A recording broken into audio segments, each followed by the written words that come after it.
ನಮಸ್ಕಾರ ಮೇಷರಾಶಿಯವರೇ, ಹೇಗಿದ್ದೀರಿ? ಬನ್ನಿ ನೋಡೋಣ, ಮೇ 8ರಿಂದ ಮೇ 12ರವರೆಗೆ ಹೇಗೆ ಇರುತ್ತದೆ ದಿನಗಳು, ಹೇಗೆ ಇರುತ್ತದೆ ಭವಿಷ್ಯ ಅಂತ. ಇದು ಶಕ್ತಿ ಮತ್ತು ತಾಳ್ಮೆಯ ಕಾಲ ಅಂತ ಹೇಳ್ಬೋದು.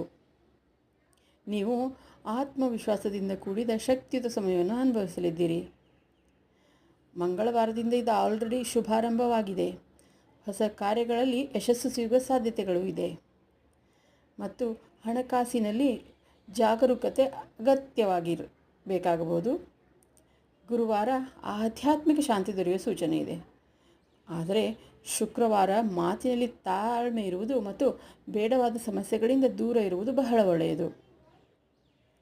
ಶನಿವಾರ ಹೆಚ್ಚು ದುಡಿಮೆ ಇದ್ದರೂ ಫಲಿತಾಂಶ ಸ್ವಲ್ಪ ವಿಳಂಬವಾಗಿ ಬರುತ್ತದೆ.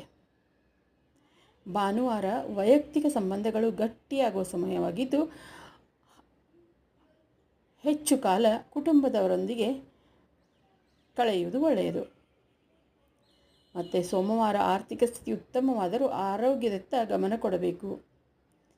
ನೆನಪಿಡಿ, ಈ ವಾರ ಹನುಮಾನ್ ಚಾಲಿಸ ಅಥವಾ ಹನುಮಾನ್ ಆರಾಧನೆ ಮಾಡುವುದು ಮತ್ತು ತಾಳ್ಮೆಯ ನಡೆ ನಿಮ್ಮ ಜೀವನದಲ್ಲಿ ಶಾಂತಿ ಹಾಗೂ ಲಾಭವನ್ನು ತರಬಹುದು. ಒಳ್ಳೆಯದಾಗಲಿ. ನಮಸ್ಕಾರ.